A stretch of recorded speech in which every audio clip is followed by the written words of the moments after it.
Magandang gabi po. Ako si Roldan. May ibabahagi sana akong kwento na nangyari noong 1993 sa probinsya namin. Totoong karanasan ito at hanggang ngayon kapag naaalala ko, kinikilabutan pa rin ako. Sana ay may bahagi mo ito sa iyong mga taga-subaybay. Noong taong 1993, 22 anyos pa lang ako noon. Nagtatrabaho ako sa isang maliit na talyer sa may bayan. At dahil malayo ang inuuwian ko, madalas ay hating gabi na ako makauwi kasama ang mga kaibigan ko. Ang mga kasama ko noon ay sina Angelo, Manny, Lito at Baste. Kaming lima ang laging magkakasama sa lakaran. Isang gabi, matapos ang aming overtime sa talyera, nakaramdam kami ng matinding gutom. Pare, parang gusto ko ng barbecue sabi ni Angelo habang nagpupunas ng mantsa ng langis sa kamay. Sumagot naman si Manny. Saan naman tayo makakahanap ng barbecue sa ganitong oras? Alas 11 na ng gabi. Sarado na ang mga tindahan sa palengke. Naglakad-lakad kami sa kahabaan ng madilim na kalsada sa gilid ng tulay. Doon namin napansin ang isang maliit na kariton na may usok at amoy ng inihaw na karne. Nagkatinginan kaming lima. Nakapagtataka dahil wala namang nagtitinda doon tuwing gabi sa pagkakaalam namin. Ayun may tindahan pa pala doon sa tapat ng malaking puno ng akasya. Turo ni Lito sa isang maliit na liwanag mula sa gasera. Lumapit kami sa pwesto. Dalawa silang nagtitinda. Isang matandang babae na nakayuko at isang batang babae na siguro ay nasa 12 taong gulang lang. Kakaiba sa kanila, hindi sila nagsasalita at tila napakaputla ng kanilang balat sa ilalim ng malamlam na ilaw. Aling tindera, magkano po tong stick ng barbecue nyo? Tanong ni Basde habang sumisilip sa mga nakahanay na karne. Hindi sumagot ang matanda. Turo lang siya ng turo sa mga stick. Ang karne ay mapula-pula at tila sariwang-sariwa pa. Hindi tulad ng karaniwang nabibili na may timpla na ng toyo at kalamansi. Ang weird naman ng mga to. Roldan, tignan mo yung karne. Parang hindi baboy. Parang masyadong malaki ang hibla. Hayaan mo na. Gutom lang yan, Angelo. Sagot ko. Kahit na nakakaramdam na rin ako ng kakaibang kaba. Ale, pabili nga po ng 10 stick. Habang iniihaw ng matanda ang barbecue, walang usok na lumalabas na mabango. Ang amoy ay malansa, parang dugong natuyo na naiinitan. Ang batang babae naman ay nakatitig lang sa amin, partikular kay Lito. Hindi siya kumukurap at ang itim ng kanyang mga mata ay parang mas malaki kaysa sa normal. Bakit pa ganyan makatingin ng batang to? Parang may balak kainin ako Napakamot lang ng ulo si Lito. Hayaan nyo na, baka pakod lang sila. Pero, pansinin nyo, wala silang dalang kanin o sausawan sa barbecue lang. Nang maluto ang barbecue, iniabot ito ng matanda sa amin. Malamig ang kanyang kamay nang madikit ito sa palad ko. Wala siyang imik, tumango lang siya. Nagbayad kami at nagsimulang maglakad palayo habang kumakain. Unang kumagat si Baste. Bigla siyang huminto at nandiri at dinura ang kinain niya. Ano to? Lasang kalawang na ewan. At tignan nyo, parang may buhok na kasama sa loob ng karne. Napatigil kaming lahat. Binuksan ni Manny ang kanyang flashlight at itinutok sa hawak naming barbecue. Halos masuka kaming lahat sa nakita namin. Ang karne ay hindi baboy. May mga bahagi itong parang balat ng tao. At ang sinasabi ni Basti na buhok ay mahaba at maitim na hibla na nakabaon sa loob ng laman. Roldan, bumalik tayo. Lokohan to Galit na sabi ni Angelo. Tumakbo kami pabalik sa tapat ng puno ng akasya kung saan kami bumili kanina. Pero laking gulat namin dahil pagdating namin doon, wala na ang kariton. Wala na ang usok at ang tanging naroroon lang ay ang amoy ng lansa at isang tumpok ng mga buto na parang galing sa hayop o tao na sadyang kinalas-kalas. Nasaan na sila? Wala pang 1 minuto tayo nakakalayo ha. Maya-maya, biglang may narinig kaming tunog mula sa itaas ng puno ng akasya. Isang malakas na pagaspas ng pakpak, pero hindi ito tunog ng ibon na. Parang tunog ng malapad na balat na hinahampas sa hangin na. Tumingala kayo! Sabi ni Baste habang nanginginig ang boses. Doon namin nakita ang 2 nilalang na nakalambitin sa sanga ng puno. Ang matanda at ang bata kanina. Pero hindi na sila mukhang tao. Ang kanilang katawan ay putol sa bewang at may malalapad na pakpak na parang sa paniki. Ang kanilang dila ay mahaba at tila naghahanap ng biktima. Tumakbo na tayo! Takbo, Angelo! Manny! Huwag kayong lilingon! Mabilis kaming nagtatatakbo sa madilim na kalsada. Dinig na dinig namin ang huni ng mga ito. Isang matinis na pagkatiktik na tila ba tinatawag kami. Alam namin sa probinsya na kapag malakas ang tunog, malayo pa sila. Pero ang naririnig namin ay mahina lang. Ibig sabihin na sa likuran lang namin sila o nasa taas mismo. Dito tayo sa Mesapa. Hindi sila makakatawid sa tubig. Sabi ni Manny. Habang tumatakbo kami, naramdaman ni Lito na may humablot sa balikat niya. Roldan, tulong! Sigaw niya. Nakita ko ang mahabang kuko ng batang aswang na bumaon sa damit ni Lito. Agad na kumuha ng malaking bato si Angelo at ibinato ito sa nilalanga. Tumama ito sa pakpak ng bata na naging sanhi ng pagtili nito ng napakatindi. Isang tunog na hindi galing sa tao talaga. Nabitawan niya si Lito at mabilis kaming tumalon sa mababaw na bahagi ng sapa. Doon kami huminto. Hinihingal at basang-basa sa tubig. Ang 2 nilalang ay nananatili sa pampang. Hindi sila lumalapit sa tubig pero ang kanilang mga mata ay nagliliyab sa galit habang nakatingin sa amin. Anong gagawin natin, Manny? Hindi tayo pwedeng manatili dito hanggang umaga. Sabi ni Baste habang halos maiyak na sa takot. Roldan, tingnan mo yung matanda. Bulong ni Angelo. May hawak siyang itak. Dagdag pa niya. Napansin ko nga na ang matanda ay may hawak na kalawanging itak na ginamit niya kanina sa paghiwa ng barbecue. Sinimulan niyang kaskasin ng itak sa bato sa may pampang na lumilikha ng nakakangilong tunog. Hindi sila aalis. Hinihintay tayong umahon, sabi ni Lito. Nanatili kami nakababad sa gitna ng sapa habang ang mag-inang aswang ay nakabantay sa pampang. Ramdam namin ang lamig ng tubig na tumatagos sa aming mga buto. Pero mas nangingibabaw ang takot na baka sa isang iglap ay lumipad sila at sagpangin kami. Roldan, anong oras na ba? Bakit parang hindi tumatakbo ang oras? Tanong ni Angelo habang pilit na pinapatigas ang kanyang nanginginig na tuhod. Tinignan ko ang relos ko. Pero dahil nabasa ito sa sapa, tumigil ang mga kamay nito sa 12:00 ng hating gabi. Hindi ko alam, Angelo pero kailangan natin makaisip ng paraan. Hindi tayo pwede manatili dito hanggang mag-umaga. Baka mamatay tayo sa ginaw.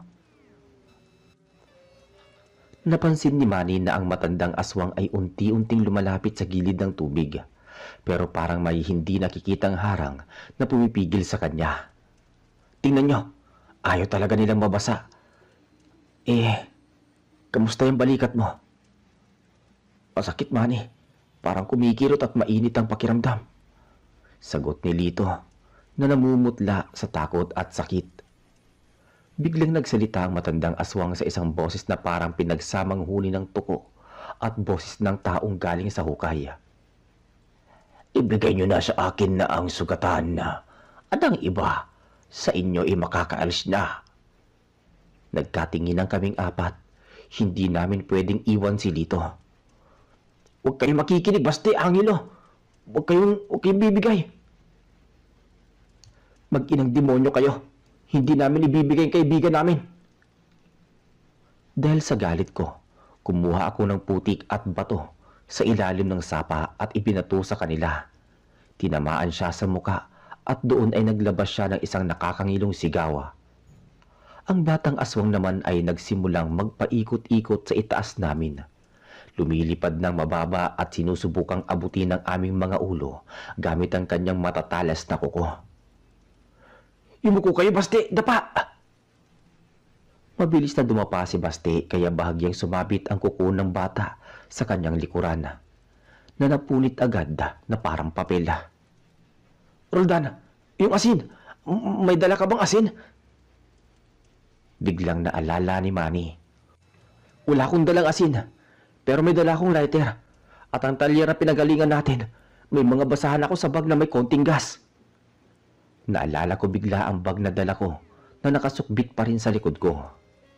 Agad kong binuksan ang bag at kinuha ang mga basahan. Ginamit namin na panlinis ng makina kanina. Amoy na amoy pa ang krudo at gaas nito. "Angelo, tulungan mo ko. Talasan mo ang tingin mo sa batang aswang." Itinali ko ang mga basahan sa dulo ng isang mahabang sanga na naanod sa sapa. Inilabas ko ang aking lighter. Sa isang pitik, nagliyabang sulo sa dilim ng gabi. Ang apoy na iyon ang nagsilbing pag-asa namin. "Halika kayo rito! Subukan niyo kaming lapitan!" Hamon ko sa mga aswang. Ang matandang aswang ay napaurong nang makita ang apoy. Ang mga aswang, kahit gaano katapang sa dilim, ay takot sa apoy dahil alam nilang kaya silang sunugin ito. "Lito, Manny, Basti, dahan-dahan tayong maglakad pa ibaba ng sapa. Huwag tayong aahon hanggat hindi natin natatanaw ang mga ilaw ng kalsada sa kabila." Habang naglalakad kami sa gitna ng sapa, sumasabay sa amin ang dalawang nilalang sa may pampang. Ang matanda ay naglalakad sa lupa, habang ang bata ay palipad-lipad sa mga sanga ng puno. Ang kanilang mga mata ay parang mga baga ng sigarilyo sa dilim, pula at nagmamasida. "Rodan, tingnan mo yung bata. Parang may kinakain siya," bulong ni Baste. Nang itutok ni Manny ang flashlight, nakita namin kinakain ng batang aswang ang isa sa mga barbecue na tinapon namin kanina. Pero sa liwanag ng flashlight, malinaw na namin itong nakita. Hindi iyon karne ng hayop. Mukha itong daliri ng tao na binalot sa taba. "Diyos ko, mga tao ang pinatay nila," sabi ni Angelo habang nasusuka na naman. Biglang tumigil ang matandang aswang sa paglalakad. Tumingala siya sa langit at naglabas ng isang mahabang alulong. Hindi nagtagal, may narinig kaming sagot na alulong mula sa malayong bahagi ng gubat. "May kasama pa sila! Roldan, marami sila!" Sigaw ni Lito na nagsisimula ng magpanik. "Huwag kayong hihinto! Takbo na! Kahit nasa tubig tayo, bilisan niyo ang paglalakad!" utos ko. Habang nagmamadali kami, nararamdaman namin ang pagyanig ng mga dahon sa paligid. Hindi lang dalawa, kundi tila isang buong pamilya ng aswang ang nagtitipon sa paligid ng sapa. Nakita na namin ang mga anino ng nilalang, nagtatalunan sa mga puno. "Manny, yung flashlight mo! Huwag mong papatayin!" sabi ni Angelo. Pero sa kasamaang palad, dahil sa kalumaan ng baterya, nagsimulang kumurap-kurap ang ilaw ni Manny. "Roldan, mauubos na yata ang baterya! Mamamatay na ang ilaw!" Kasabay ng pagpatay ng flashlight ay ang muling paglusob ng batang aswang. Sa pagkakataong to, hindi lang siya basta lumilipad. Bumulusok siya diretso kay Baste. "Baste! Sa likod mo!" sigaw ko habang winawasiwas ang sulong may apoy. Nasunog ang dulo ng buhok ng batang aswang kaya napaurong ito. Pero ang matandang aswang ay nakahanap ng pagkakataon. Ginamit niya ang kanyang mahabang dila para puluputan ang binti ni Manny.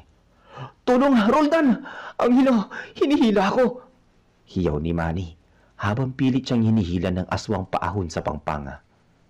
Agad na sumugod si Angelo at tinaga ang dila ng nilalang gamit ang kanyang maliit na kutsilyo na laging dala sa talyera.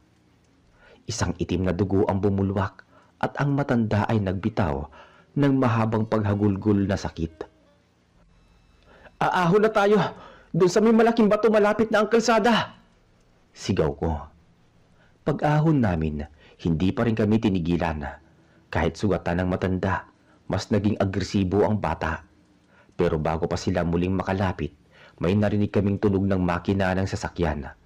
Isang lumang jeep na may malakas na busina ang paparating sa kalsada. "Para po! Para! Tulong!" Sabay-sabay naming sigaw. Huminto ang jeep. Ang driver ay isang matandang lalaki na may dalang disabog. Pagkakita niya sa amin na basang-basa at sugatan, at pagkakita niya sa mga aninong mabilis na nagtatago sa dilim, alam niya na ang nagaganap. "Sakay na, dali! Mga aswang ang mga yan!" Sigaw ng matandang driver. Mabilis kami nagsampahan sa jeep. Habang umaandar ang sasakyan, lumingon ako sa likod. Nakita ko ang mag-inang tindera ng barbecue na nakatayo sa gitna ng kalsada. Ang matanda ay hawak ang kanyang sugatang dila at ang bata naman ay nakatitig sa amin ng masama. Unti-unti silang naglaho sa dilim habang lumalayo ang jeep. "Ligtas na ba tayo?" Tanong ni Lito habang hinihingal. "Hindi ko alam, pero sa ngayon oo." Maya-maya tumingin sa amin ang driver sa rear view mirror. "Saan kayo nanggaling? Hindi nyo ba alam ang lugar na yan ay teritoryo ng pamilya ni na Aling Maring? Sila mga tinderang hindi nawawala ng tinda. Pero walang bumibili na taga rito dahil alam namin kung anong klaseng karne ang inahain nila." Sino po si Aling Maring?" "Siya ang pinuno ng aswang dito. At ang batang kasama niya, apo niya yon, na sinasanay niyang mangaso." Paliwanag ng matanda. Nakarating kami sa bayan at agad naming dinala si Lito sa isang albularyo dahil ang sugat niya ay nagsisimula ng mangitim at ang amoy na nabubulok na karne. Kahit ilang minuto pa lang ang nakakalipas. Sabi ng albularyo, "Mabuti at hindi nyo kinain ang barbecue na yon, Roldan. Dahil kapag nakain nyo yon, magiging kauri nyo sila. Unti-unti kayong magbabago at maghahanap din ng laman ng tao."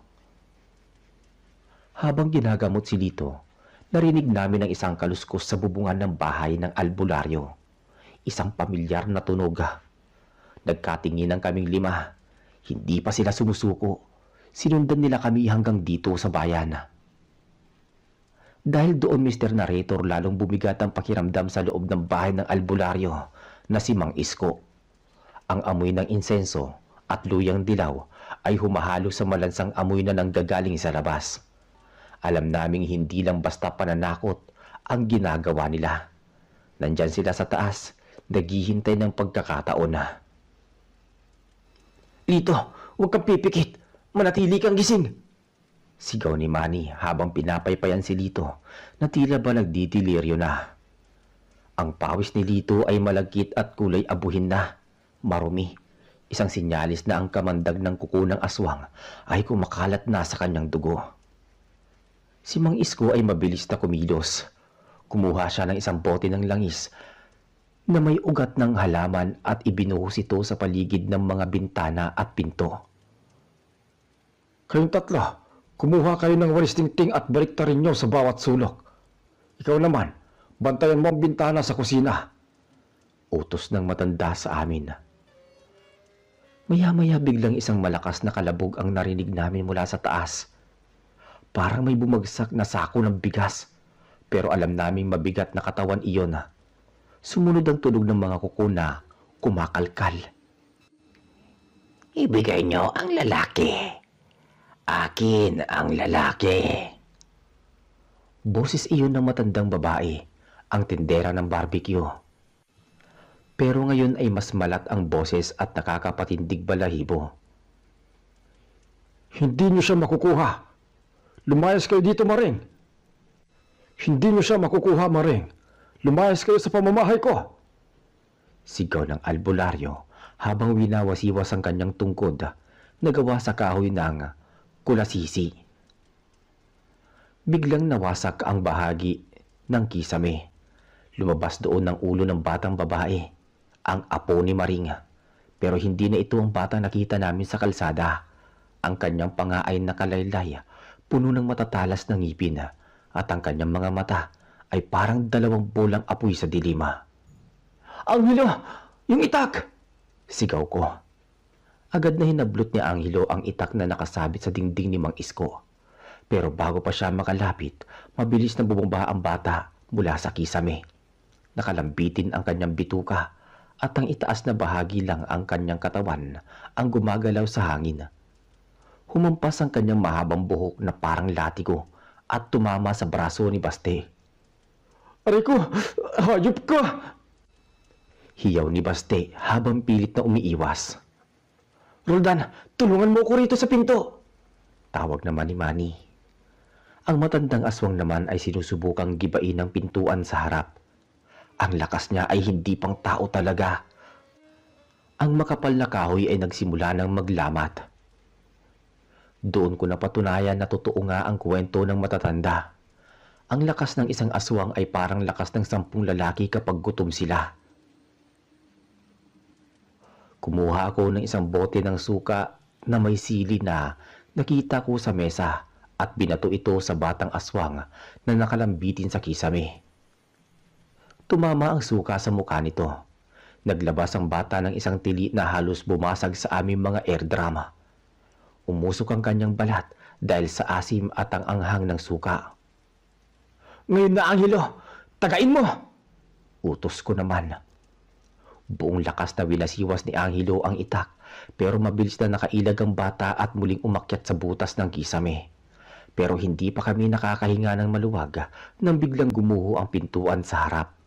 Pumasok si Aling Maring. Ang kanyang anyo ay mas nakakasindak kaysa kanina. Ang kanyang balat ay tila balat ng ahas na nagbabakbak.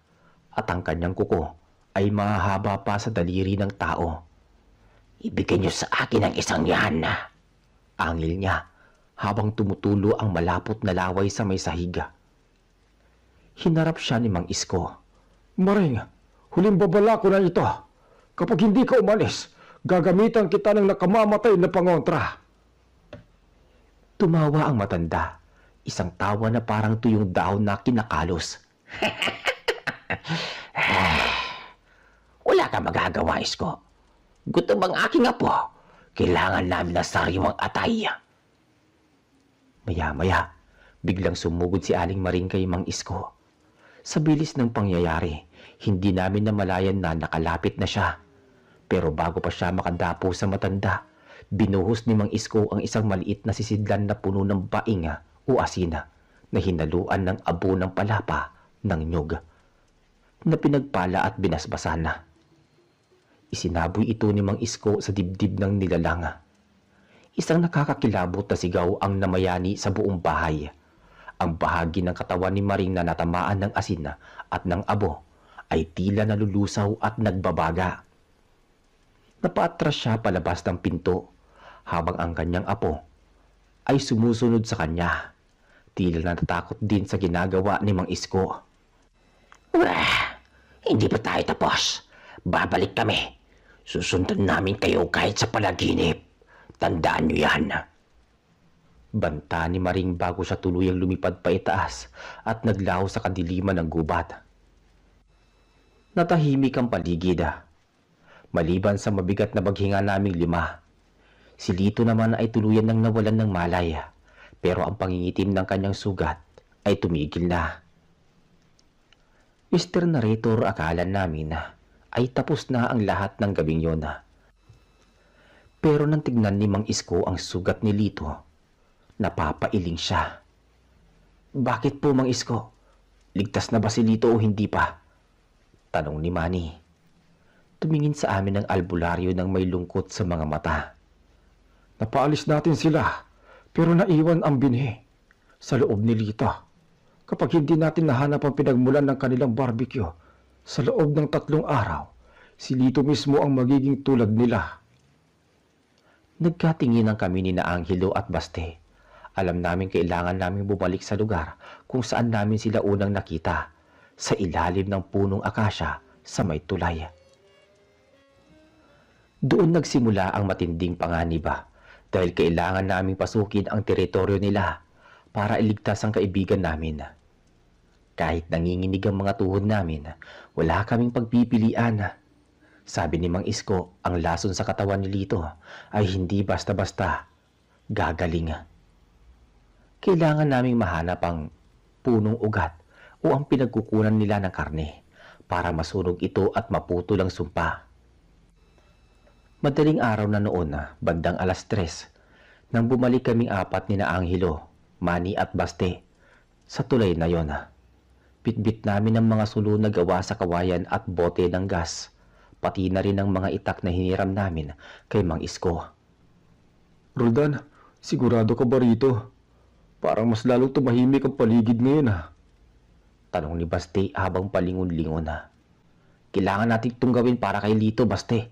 Kung hindi, bukas ng gabi baka tayo na ang unang kainin yan kapag nagbago ang anyo niya.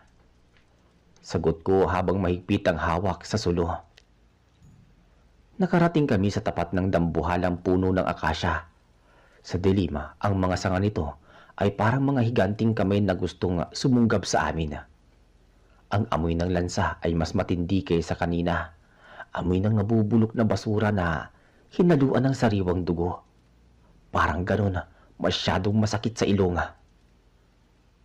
Roldan, tignan mo yung lupa sa ilalim ng puno. Tawag ni Angelo. Itinutok namin ang mga sulo sa ugat ng puno. May nakita kaming mga butas pero hindi ito butas ng daga o ahas. Malaking hukay ito na tila ba may hinila papasok sa ilalim ng lupa. Nakita rin namin ang mga tirang stick ng barbecue. At meron pa ito bahid ng sariwang dugo. Dito nila tinatago ang mga biktima nila. Dito yata sila kumukuha ng karne. Sinundan namin ang bakas ng kaladkad sa lupa hanggang sa makarating kami sa isang liblib na bahagi sa likod ng malaking bato malapit sa pangpang ng ilog. Doon namin nakita ang isang dampa na gawa sa nabulok na kawayan at nipa. Walang ilaw sa loob pero may naririnig kaming tunog na parang may kinakatay. Angelo, dahan-dahan lang. Senyas ko sa kanya. Sumilip kami sa siwang ng dinding. Halos lumabas ang puso ko sa dibdib sa aking nakita. Sa loob ng dampa, nakita namin ang matandang si Aling Maring at ang kanyang apo. Pero hindi na sila lumilipad. Nakaupo sila sa may sahiga at sa harap nila ay ang kariton ng barbecue na nakita namin kanina. Ang bata ay may hawak na braso ng tao at parang tila kinuha lang kanina lang. Gamit ang kanyang matatalas na ngipin, tinapyas niya ang laman nito at tinusok sa mga istik ng kawayan. Ang matanda naman ay nagpahid ng isang itim na likido sa mga karne. Ang sumpa na nagpapanatili sa lasa nito para sa kanilang kauri. Roldan, yung bag ni Lando. Bulong ni Baste habang tinuturo ang isang basag na backpack sa may sulok. Si Lando ay isang trabahador sa kabilang baryo na nawala noong nakaraang linggo. Diyos ko, ginawa nilang barbecue ang mga nawawalang tao rito. Sabi ni Angelo na nanginginig ang boses. Maya-maya biglang tumigil ang matanda sa paghiwa. Itinaas niya ang kanyang ilong at pumatlang sa hangin. Amoy pawis. Amoy ng mga lalaki galing sa tubig. Angil ni Aling Maring. Takbo na! Agad kong sigaw nang lumingon ang bata sa direksyon ng aming siwang. Hindi na kami nagpaligoy-ligoy pa. Inihagis namin ang mga dalang sulo sa bubungan ng dampa. Dahil gawa ito sa tuyong nipa at kawayan, mabilis na lamang itong nagliyaba.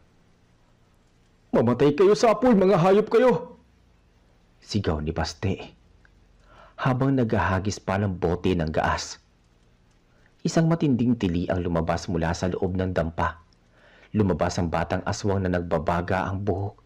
Mabilis siyang lumipad. Pero dahil sa bigat ng kinain niya at sa pinsala ng apoy, hindi siya makalipad ng diretso. Roldan, si Maring, lalabas siya! Babala ni Angelo. Bumukas ang pinto ng dampa at lumabas ang matanda. Hawak ang kanyang kalawanging itak. Ang kanyang muka ay puno ng uling at galit. Susunugin niyo ang aming tahanan? Kakainin ko ang inyong mga pusa! Sigaw nito. Sumugod si Aling Maring sa amin ng napakabilis. Pero handa si Angelo. Gamit ang itak na hiniram niya kay Mang Isko na binasbasan ng binditadong tubig, sinalubong niya ng taga ang matanda. Nag-apoy ang pagtama ng kanilang mga sandata. Sa lakas ng impact, napaatras si Angelo. At dito na ako sumingit. Kumuha ako ng isang supot ng asina na ibinigay sa akin ni Mang Isko bago kami umalis at sinaboy ito sa muka ni Aling Maringa. Napasigaw ang matanda, napahawak ang matanda sa kanyang mga mata. Ang aking paningin! Wala akong makita, mga salbahe kayo! Ngayon naman Baste, tulungan niyo ako rito! Pinagtulungan naming itulak ang matanda pabalik sa nagliliyab na dampa. Kahit malakas siya, dahil hindi siya makakita at puno ng asin ang kanyang balat, nagawa naming itulak siya sa gitna ng apoy. Ang mga sigaw niya ay hindi na parang tao. Parang sunog ito ng bakal na kinakalo sa semento. Napanood namin gumuho ang dampa kasama ang matandang aswang at ang kanilang mga paninda. Ang batang aswang na naman ay nakita naming lumipad palayo patungo sa madilim na bundok. Sugatan at umiiyak. Pinapanood namin ang apoy na unti-unting tumupok sa lahat.